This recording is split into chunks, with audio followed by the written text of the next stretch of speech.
الكريم أما بعد أعوذ بالله من الشيطان الرجيم بسم الله الرحمن الرحيم يا أيها الذين آمنوا اتقوا الله وكونوا مع الصادقين صدق الله مولانا العظيم وبلغنا رسوله النبي الأمين الحبيب الكريم ونحن على ذلك لمن الشاهدين والشاكرين والحمد لله رب العالمين سنیم من علی اللہ اکبر میزنم دم زبو بکر و عمر عثمان و حیدر میزنم قادریم من علی یا غوث اعظم میزنم دم شیخ احمد رضا خان قطب عالم میزنم رضویم من علی یا اعلی حضرت میزنم دم شیخ حشمت علی خان فرد عالم میزنم بگرداب بلا افتادہ کشتی ضعیفان شکستہ رات پشتی بحق خواجہ عثمان ہارون مدد کن یا معین الدین چشتی. آئیے ہم سب مل کر درود پاک کا نذران محبت پیش کریں. اللہم صلی علی سیدنا و نبینا و شفیعنا و حبیبنا و مولانا محمد و آلہ الکرام و ابنہ الکریم و امتہ الکریمۃ و بارک وسلم. خطبہ مسنہ کے بعد میں نے آیت کریمہ پڑھی یا ایھا الذین آمنوا اتقوا اللہ وکونوا مع الصادقین. اے ایمان والو اللہ سے ڈرتے رہو اور سچوں کے ساتھ ہو جاؤ. جگہ جگہ قرآن مقدس میں اللہ تبارک و تعالی ایمان والوں سے خطاب فرماتا ہے. یا ایھا الذین آمنوا یا ایھا الذین آمنوا یا ایھا الذین آمنوا یا ایھا الذین آمنوا. بلکہ آپ جہاں سے قرآن شریف کی شروعات ہے سورہ فاتحہ کے بعد سورہ بقرہ، اس میں بھی آپ دیکھیں تو ھدی للمتقین کے بعد کہ متقی کون ہے تو شروعات ہو رہی الذین یؤمنون بالغیب ویقیمون الصلاۃ ومما رزقناہم ينفقون. متقی کون ہے؟ جو غیب پر ایمان رکھتے ہیں، یعنی ایمان کو پہلے رکھا گیا. پھر فرمایا جا رہا ویقیمون الصلاۃ، نماز قائم رکھتے ہیں. وَمِمَّا رَزَقْنَاهُمْ يُنْفِقُونَ، اور جو ہم نے انہیں رزق دیا ان میں سے خدا کی راہ میں خرچ کرتے ہیں. یعنی بتا دیا، قرآن نے بتا دیا کہ ایمان پہلے ہے نماز بعد میں ہے. الَّذِينَ يُؤْمِنُونَ بِالْغَيْبِ وَيُقِيمُونَ الصَّلَاةَ. تو جگہ جگہ ایمان والوں سے خطاب ہو رہا ہے، جگہ جگہ ایمان والوں کو پکارا جا رہا ہے. ایمان ہے کیا؟ ایمان کہتے کس کو ہے؟ ایمان کس چیز کا نام ہے؟ آج ہر فرقے والا دعویٰ کر رہا ہے ہم ایمان والے ہیں، ہم ایمان والے ہیں، ہم ایمان والے ہیں. الحمدللہ ہم بھی کہتے ہیں ہم ایمان والے ہیں، مگر ذرا یہ بھی تو سمجھو ایمان ہے کیا؟ ایمان کہتے کس کو ہے؟ ایمان والے ہم سب سنی الحمدللہ، اور جو نہیں ہیں وہ بھی کہتے ہیں ہم ایمان والے ہیں. مگر سمجھنا یہ ہے کہ ایمان ہے کیا. پہلے اس کو سمجھیں کہ ایمان کسے کہا جاتا ہے، ایمان کیا ہے. اب اعلیٰ حضرت امام اہل سنت مجدد اعظم دین و ملت فاضل بریلوی رضی اللہ تعالیٰ عنہ سے پوچھیں تو ایک مصرعے میں سمجھا رہے ہیں. سبحان اللہ. مومن وہ ہے جو ان کی عزت پہ ہمارے دل سے. سبحان اللہ. مومن وہ ہے جو ان کی عزت پہ ہمارے دل سے تعظیم بھی کرتا ہے نجدی تمہارے دل سے. تعظیم بھی کرتا ہے نجدی تمہارے دل سے، ہے نا. اب ایمان کی حقیقت کیا ہے، ایمان واقعی میں کیا ہے؟ تو اب آؤ اعلیٰ حضرت کی توحید ایمان شریف، ہے نا. ایمان کیا چیز ہے اس کو سمجھنے کی ضرورت ہے، ورنہ تو دعوے تو بہت ہیں، ہر طرف دعوے ہیں. اور سنی کہلا کر کے وہابیوں کے ساتھ کھانے والے بھی کہتے ہیں ہم پکے سنی ہیں. ابے یہ کون سی سنیت ہے؟ سنیت دیکھنا ہے تو آ قرآن پر تب سمجھ میں آئے گا ایمان کیا ہے. ایک آیت پڑھوں اس کے بعد آگے بات بڑھاؤں. قرآن پاک میں نماز کا حکم کس نے دیا ہے؟ اللہ نے. روزے کا حکم اللہ نے. زکوٰۃ کا حکم اللہ نے. سارے احکام جو ہے یہ فرائض کے اللہ نے دیے. ماں باپ کے تعلق سے بھی حکم ہے وَلَا تَقُلْ لَهُمَا أُفٍّ وَلَا تَنْهَرْهُمَا، انہیں اف نہ کہو، جھڑکو نہیں. یہ سارے احکام اللہ نے دیے، مگر وہی ایک حکم اور ہے. کیا ہے؟ یا ایھا الذین آمنوا لا ترفعوا اصواتکم فوق صوت النبی. اے ایمان والو اپنی آوازوں کو میرے محبوب کی آواز پر اونچی نہ کرو. وَلَا تَجْهَرُوا لَهُ بِالْقَوْلِ كَجَهْرِ بَعْضِكُمْ لِبَعْضٍ، اور آپس میں جیسے ایک دوسرے سے چلا کر بلند آواز میں گفتگو کرتے ہو ایسے میرے محبوب کی بارگاہ میں بلند آواز میں گفتگو نہ کرو. یہ اللہ کا. مگر فرق بتانا چاہ رہا ہوں. وہ حکم بھی اللہ کا، نماز پڑھو، روزہ رکھو، یہ حکم بھی اللہ کا، زکات دو، یہ حکم بھی اللہ کا، ماں باپ کو نہ ستاؤ، یہ حکم بھی اللہ کا، حج کرو، یہ حکم بھی اللہ کا. مگر یہاں محبوب کی بارگاہ میں آواز اونچی نہ کرو، یہ حکم بھی اللہ کا. مگر پوچھئے حضور والا سے، سرکار شمائل ملت دامت برکاتہ القدسیہ جلوہ گر ہیں، علماء کرام موجود ہیں، یا دنیا کے کسی بھی عالم و مفتی سے پوچھ لیجئے، نماز چھوڑے گا کیا حکم ہے؟ کہا جائے گا فاسد ہے، کافر نہیں ہے. روزہ چھوڑے گا کیا حکم ہے؟ فاسد ہے، کافر نہیں ہے. زکات نہ دے گا کیا حکم ہے؟ فاسد ہے، کافر نہیں ہے. ماں باپ کو ستائے گا گنہگار ہے، کافر نہیں ہے. مگر یہاں بھی وہ حکم بھی اللہ کا ہے، یہ حکم بھی اللہ کا ہے، مگر سزا میں فرق ہے. وہاں صرف فاسد ہو رہا ہے، اعمال برباد نہیں ہو رہے ہیں، نیکیاں برباد نہیں ہو رہی ہے. مگر جب محبوب کی عظمت کی بات آ رہی ہے تو یہی نہیں کہ فاسق ہو جاؤ گے، گنہگار ہو جاؤ گے، نیک کے نیک بنے رہ جاؤ گے، مومن کے مومن بنے رہ جاؤ گے. نہیں، یہاں اگر آواز اونچی ہو گئی، بے ادبی ہو گئی تو ساری نیکی تمہارے منہ پہ مار دی جائے گی. نہ روزہ کام کا، نہ زکات کام کی، نہ حج کام کا، نہ داڑھی کام کی، سب منہ پر مار دیا جائے گا. یہ سب جب ہے جب میرے محبوب کی غلامی ہوگی.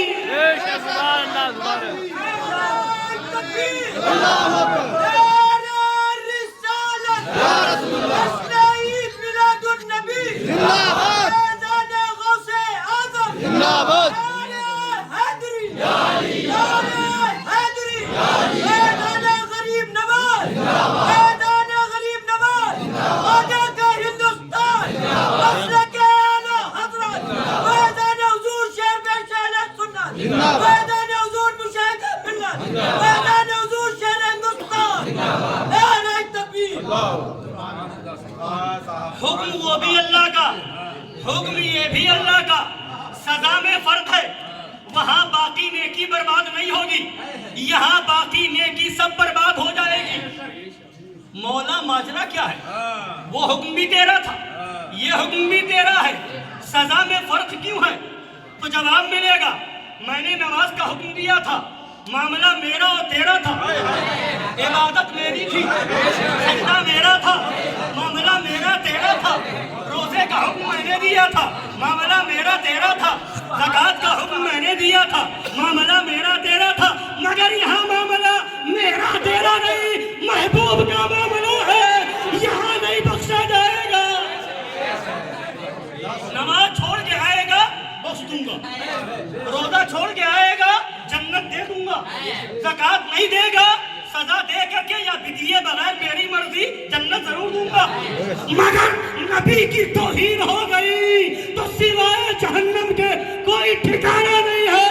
اعلیٰ حضرت پکار اٹھے تجھ سے اور جنت سے کیا مطلب؟ وہاں بھی دور ہو، ہم رسول اللہ کے جنت، رسول اللہ کی اور یہی تک نہیں، صرف اعمال برباد ہوں گے، نیکیاں برباد ہوں گی، یہی تک نہیں، ان تحبط اعمالکم، تمہاری نیکی برباد تو ہوگی ہی، تمہاری نیکی تو برباد تو ہوگی ہی، وانتم لا تشعرون، اور تمہیں سمجھ میں بھی نہیں آئے گا.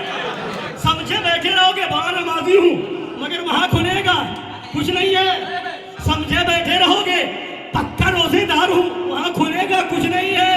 سمجھے بیٹھے رہو گے بڑا حاجی ہے مگر وہاں سمجھ میں آئے گا بڑا پاجی ہے. شعور چھین لیا جائے گا، تمہیں خبر بھی نہ ہوگی. یہ مار ہے گستاخ رسول پر، یہ مار ہے کہ تمہیں شعور بھی نہیں ہوگا، سمجھو گے بھی نہیں. توہین کا مطلب توبہ کی توفیق ہی نہیں ملے گی. معاملہ کیا ہے؟ محبوب کی گستاخی کر کے آئے، توبہ کے نصیب ہو جائے گی نہیں. اب بات کیا گئی سنیے. سرکار مظہر اعلیٰ حضرت شیر پیشہ اہل سنت ہے، 12 بنکی کی سرزمین ہے، خطاب فرما رہے ہیں، دیوبندیوں کا رد فرما رہے ہیں، گستاخان رسول کا رد فرما رہے ہیں. ایک شخص کھڑا ہوتا ہے دیوبندی، مجمع میں موجود تھا. اگر کہنے لگا میرا سوال یہ ہے کہ اگر وہابی دیوبندی اتنے ہی گندے ہیں جتنا آپ بتا رہے ہیں تو پھر یا تو کسی کو وہابی نہیں ہونا چاہیے دیوبندی نہیں ہونا چاہیے. یا کوئی سنی دیوبندی ہو گیا, وہابی ہو گیا, تو اسے واپس پلٹ کے سنی ہو جانا چاہیے, دیوبندی نہیں رہنا چاہیے. اس لیے جب اتنے گندے ہیں تو اسے واپس صحیح طرف آ جانا چاہیے. مگر میں دیکھتا ہوں کہ جو سنی وہابی بن جاتا ہے, دیوبندی بن جاتا ہے, پھر پلٹ کر کے وہ سنی نہیں بنتا. اس کا کیا مطلب؟ اگر اتنے گندے تو واپس آ جانا چاہیے, گندگی سے دور ہو جانا چاہیے. کیسا اہم سوال ہے. اب دیکھیے کتنا اہم سوال ہے. اب اپنے اپنے دماغ میں سوچیے کیا جواب ہو سکتا ہے. مگر مظہر اعلیٰ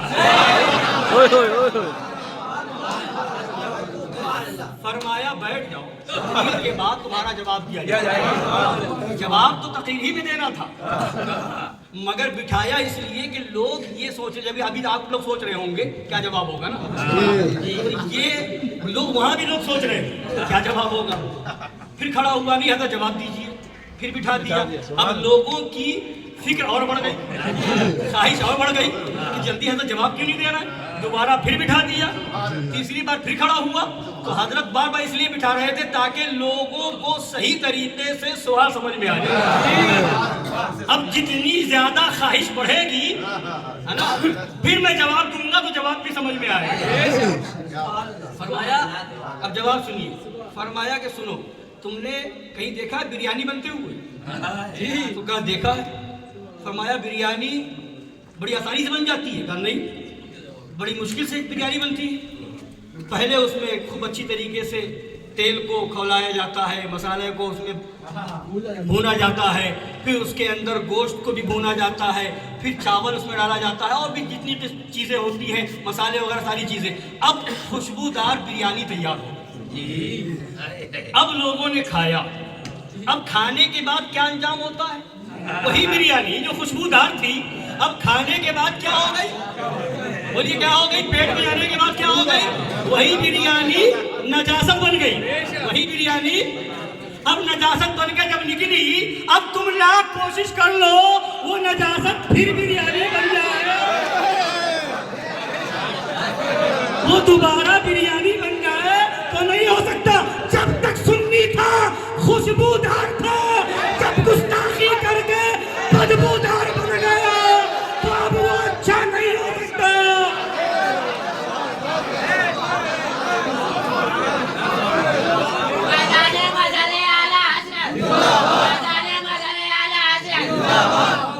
للکار ہے, للکار للکار ہے, للکار ہے. خدا بند قدوس فرما رہا ہے, اگر نبی کی بارگاہ میں توہین ہو گئی, بے ادبی ہو گئی, آواز اونچی ہو گئی, تو تمہاری نیکی تو برباد ہوگی ہی ہوگی. ان تحبط اعمالکم, ساتھ میں فرما رہا وانتم لا تشعرون, تمہارا شعور چھین لوں گا, شعور ختم ہو جائے گا, سمجھنے کی قوت نہیں رہے گی, تمہیں سمجھ میں نہیں آئے گا, تمہارا توبہ کی توفیق نہیں ملے گی. یہ مار ہے گستاخی رسول کی. اللہ اکبر. تو یہ ہے گستاخی رسول کی مار, توبہ کی توفیق نہیں ملتی ہے. اللہ اکبر. اب میں بتا رہا تھا کہ ایمان کس کو کہتے ہیں. اعلیٰ حضرت امام اہل سنت مجدد اعظم دین ملت رضی اللہ تعالیٰ عنہ فرماتے ہیں, اب ایمان کو سمجھنا ہے تو کسی چیز کو جاننے کے لیے, پہچاننے کے لیے ضروری ہے کہ جو چیزیں اس کے حقیقی اور واقعی ہونے کے لیے ضروری ہیں وہ چیز اس میں ہے یا نہیں. اگر وہ ہے تو سمجھا جائے گا کہ ہاں وہ چیز ہے. مثال کے طور پر چائے ہے, چائے کے لیے دودھ, چائے پتی, شکر. اب آپ ایک گلاس میں دودھ, چائے پتی, شکر ڈال کر کے لے آئے, قاری صاحب کی بارگاہ میں پیش کریں کہ لیجیے حضرت پی لیجیے, تو قاری صاحب کہیں گے بیوقوف بنا رہا ہے, یہ چائے نہیں ہے. کیوں؟ حضرت چائے پتی ضروری ہے اس میں, دودھ ضروری ہے اس میں, شکر ضروری ہے اس میں. شوگر کا مسئلہ تو شکر بھی نہیں, کوئی بات نہیں, مگر کہیں گے نہیں, اس سب کے ساتھ ضروری ہے اس کو آگ پر کھولایا گیا ہے. چائے بننے کے لیے ضروری ہے کہ دودھ بھی ہو, چائے پتی بھی ہو, شکر بھی ہو, اور آگ پر کھولایا بھی گیا ہو. جب تک اسے آگ پر کھولایا نہیں جائے گا وہ چائے نہیں ہوگی. اب آپ اپنے حساب سے 10 گواہ تیار کر کے لائیں, قسمیں کھائیں, قاری صاحب مان جائیے چائے ہے, کہیں گے نہیں میں حقیقت جانتا ہوں چائے یہ ہے ہی نہیں. تم 1-10 نہیں, تم پورے محلے کو لے آؤ, تم پورے گاؤں کو لے آؤ, پورے شہر کو لے آؤ, مجھے معلوم ہے چائے کی حقیقت کیا ہے. جب تک اسے کھولایا نہیں جائے گا سب کہے چائے ہے, میں نہیں مانوں گا. حقیقت جانتا ہوں, بلا تشبیہ و بلا تمثیل, بلا تشبیہ و بلا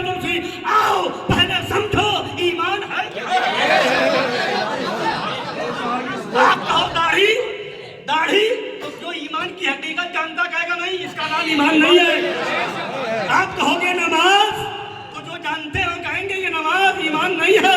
آپ کہو گے روزہ تو جانتے ہو کہیں گے یہ روزہ ایمان نہیں ہے. ایمان ہے کیا؟ حقیقت جان جاؤ گے تو آپ پہچان جاؤ گے ایمان والا ہے کہ بے ایمان ہے. اب ایمان کیا ہے؟ اعلیٰ حضرت فرماتے ہیں ایمان کے حقیقی اور واقعی ہونے کے لیے دو چیزیں ضروری ہیں. کتنی چیزیں؟ دو چیزیں. یہ دو چیزیں ہیں تو ایمان ہے, اور اگر ان میں سے کوئی ایک چیز نہیں تو ایمان نہیں. اب وہ دو چیزیں یاد رکھیں گے انشاءاللہ. بتائیں. فرماتے ہیں محمد رسول اللہ صلی اللہ تعالی علیہ وعلا آلہ وسلم کی تعظیم. حضور پاک صلی اللہ تعالی وسلم کی ایک چیز. دوسری چیز محمد رسول اللہ صلی اللہ تعالی علیہ وعلا آلہ وسلم کی محبت کو تمام جہان پر تقدیم. یعنی حضور کی محبت ساری دنیا سے اوپر ہو, سب سے بڑھ کر ہو. جس سے آپ کو محبت ہے ان سب سے بڑھ کر کے حضور کی محبت دل میں ہو. یہ اپنی طرف سے نہیں فرما رہے, حدیث پاک ہے. لا یؤمن احدکم حتی اکون احب الیہ من والدہ وولدہ والناس اجمعین. تم میں سے کوئی بھی اس وقت تک مسلمان نہیں ہو سکتا جب تک کہ حضور فرماتے ہیں ماں باپ اولاد خاندان سب سے زیادہ مجھ سے محبت نہ ہو. سب سے زیادہ محبت حضور سے. یہ دو چیزیں ہیں. اگر یہ دو چیزیں ہیں تو اعلیٰ حضرت فرماتے ہیں تب ایمان. اور اگر نہیں تو قسمیں کھاؤ, اگر نہیں تو داڑھی بھی کھاؤ, نماز پہ نماز, روزے پہ روزہ. یہ دو چیزیں ہیں تو ایمان ہے. یہ دو چیز نہیں تو ایمان نہیں ہے. تو اب آؤ, محبت کیا ہے؟ محبت سب سے اوپر ہو حضور کی. پہلے محبت کو سمجھو. محبت میں کیا ہوتا ہے؟ محبت میں کیا ہوتا ہے؟ آپ کے باپ کو کسی نے گالی دی, ایک ہفتے کے بعد شادی کارڈ لے کے دروازے پہ آیا, کیا کریں گے آپ؟ کیا رویہ ہوگا؟ آئیے مسکرا کے بلا کر کے چائے پلائیں گے؟ بولیے اس کی شادی کے کارڈ کو بہت ہی خوش ہو کر کے قبول کریں گے؟ نہیں. آپ کے جسم میں اس وقت وہ کیفیت ہو جائے گی کہ آپ چاہیں گے پتہ نہیں کیا کر ڈالیں. جیسا آپ کے اندر وہ معاملہ کبھی پیش آئے گا تو کارڈ چھین کے منہ پہ مار دیں گے. خبیث ایک ہفتہ پہلے ماں کو گالی دے کے گیا ہے, باپ کو گالی دے کے گیا ہے, اب شادی کارڈ لے کر کے آ رہا ہے. ابھی ایک ہفتہ پہلے ماں باپ کو گالی دے کے گیا ہے, اب مجھے بلانے آ رہا ہے. بس چلے گا تو دھکا مار کے باہر کر دیں گے, لات مار کے باہر کر دیں گے. یہ کون کروا رہا ہے؟ یہ کسی مفتی نے فتویٰ دیا تھا؟ یہ کسی قاضی نے بتایا تھا؟ یہ کون کروا رہا ہے؟ یہ جو آپ کے دل میں آپ کے باپ کی محبت ہے, آپ کی ماں کی محبت ہے, وہ محبت یہ کام کروا رہی ہے. یعنی محبت فتویٰ پوچھنے نہیں جاتی, وہ اپنا فیصلہ سنا دیتی ہے. باپ کو گالی دی تھی دروازے سے نکل جا, ماں کو گالی دی تھی دروازے میں گھسنا نہیں, شادی کارڈ لایا ہے لے کر کے منہ پہ مار دے گا. پتا کیا چلا؟ اگر محبت ہے شادی کی دعوت قبول نہیں کی جائے گی, گھر میں بلایا نہیں جائے گا, اس کے وہاں دعوت کھائی نہیں جائے گی. ہزار بار بلا تشبیہ بلا تفصیل, یہ تمہاری ماں کی محبت تھی, یہ تمہارے باپ کی محبت تھی. ایمان یہ ہے کہ ماں سے زیادہ محبت حضور سے ہو, باپ سے زیادہ محبت حضور سے ہو. اب وہاں دیوت کیا ہونا چاہیے؟ اگر کوئی خبیث وہاں بھی دعوت دینے آئے تو تماچا مارو. خبیث نبی کی گستاخی اور مجھے دعوت, کوئی دعوت دے اس سے بھی پوچھو کہ وہابی تو نہیں آ رہا ہے, دیوبندی تو نہیں آ رہا ہے, رافضی تو نہیں آ رہا ہے, ناصبی اور خارجی تو نہیں آ رہا. یعنی محبت نے بتا دیا کہ اب اگر کوئی تمہارے ماں باپ کو گالی دے تو تم اس کا کارڈ واپس کرو گے, چائے نہیں پلاؤ گے, دعوت نہیں کھاؤ گے. ان وہابیوں نے شیر ہندوستان کا کچھ نہیں بگاڑا ہے, ان وہابیوں نے مشاہد ملت کا کچھ نہیں بگاڑا ہے, اعلیٰ حضرت کا کچھ نہیں بگاڑا ہے. ان وہابیوں نے نبی کی توہین کی ہے, ان وہابیوں نے, ان دیوبندیوں نے میرے آقا کو گالی بکی ہے, میرے آقا کی توہین کی ہے. تو ایمان یہ کہتا ہے, ایمان یہ کہتا ہے کہ حضور کی محبت اگر سب سے اوپر ہے تو ایمان ہے. اگر وہابی کی دعوت کھاتا ہے تو اب آپ خود فیصلہ کر لو کہ تمہارا ایمان کہاں رہا. ایمان تو اسی کا نام تھا, ایمان تو اسی کا نام تھا. کہ حضور کی محبت سب سے اوپر ہو، ماں کی محبت سے اوپر، باپ کی محبت سے اوپر، باپ کے گستاخ کو، باپ کو گالی بکنے والے کو بھگا دیا، وہابی کو بلا کر کے بٹھا لیا، تو تمہارا عمل فیصلہ کر رہا ہے کہ تمہارے دل میں تمہارے باپ کی محبت تو زیادہ ہے، حضور کی محبت کم ہے۔ معاذ اللہ رب العالمین۔ تو یہ ہے ایمان۔ ایمان کے حقیقی اور واقعی ہونے کے لیے دو چیزیں ضروری، حضور کی تعظیم اور حضور کی محبت کو تمام جہان پر تقدیم۔ اگر یہ ہے تو ایمان ہے، ورنہ لاکھ نمازیں پڑھے، لاکھ روزے رکھے، آج کسلا کلی مولوی کیا کہتے ہیں؟ کیا خواجہ تمہاری چادر کے محتاج ہے؟ کیا خواجہ تمہارے پھول کے محتاج ہے؟ کیا خواجہ لنگر کے محتاج ہے؟ یعنی یہ کہہ کر کے کہتے ہیں ایک چادر چڑھاؤ بس ایسا ہے۔ دلیل کیا ہے کہ خواجہ پھول کے محتاج نہیں، خواجہ چادر کے محتاج نہیں۔ تو اگر اے صلاح کلی مولوی، اگر تیرا یہی قانون ہے تو ہم تجھ سے پوچھتے ہیں، کیا خدا نماز کا محتاج ہے؟ کیا خدا روزے کا محتاج ہے؟ اگر خواجہ چادر کے محتاج نہیں تو چادر نہ چڑھاؤ، تو خدا بھی نماز کا محتاج ہے۔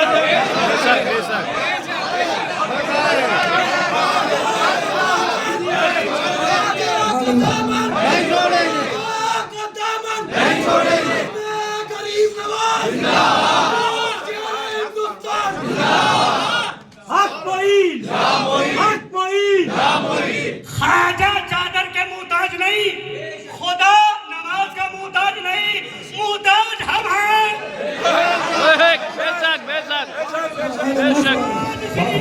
نماز اس لیے کہ خدا راضی ہو، نیاز اس لیے کہ خواجہ راضی ہو۔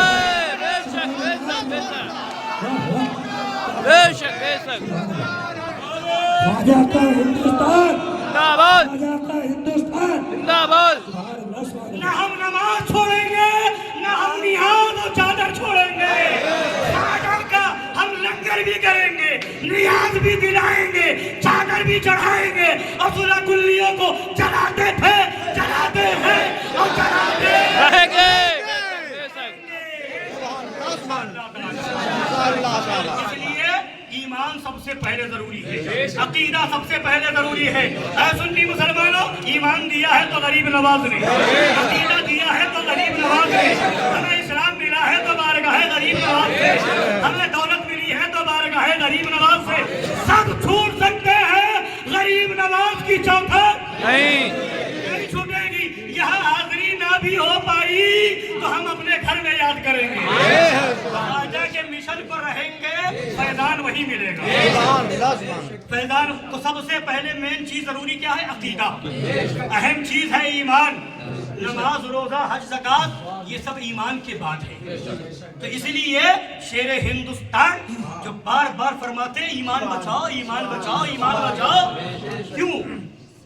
اس لیے کہ ایمان بچ گیا، عمل میں کمی بھی رہ گئی تو حضور تو شفیع المذنبین ہیں، حضور گنہگاروں کی شفاعت کرانے والے ہیں۔ اور اگر نماز پہ نماز، نماز پہ نماز، نماز پہ نماز پڑھتے رہے اور ایمان نہ بچ پایا، وہابیوں کے ساتھ، دیوبندیوں کے ساتھ، رافضیوں کے ساتھ، قادیانیوں کے ساتھ ایمان نہیں بچ پایا تو سنو، ہمیشہ ہمیشہ کے لیے جہنم میں جانا پڑے گا۔ اس لیے شیر ہندوستان کا پیغام ہے ایمان بچاؤ۔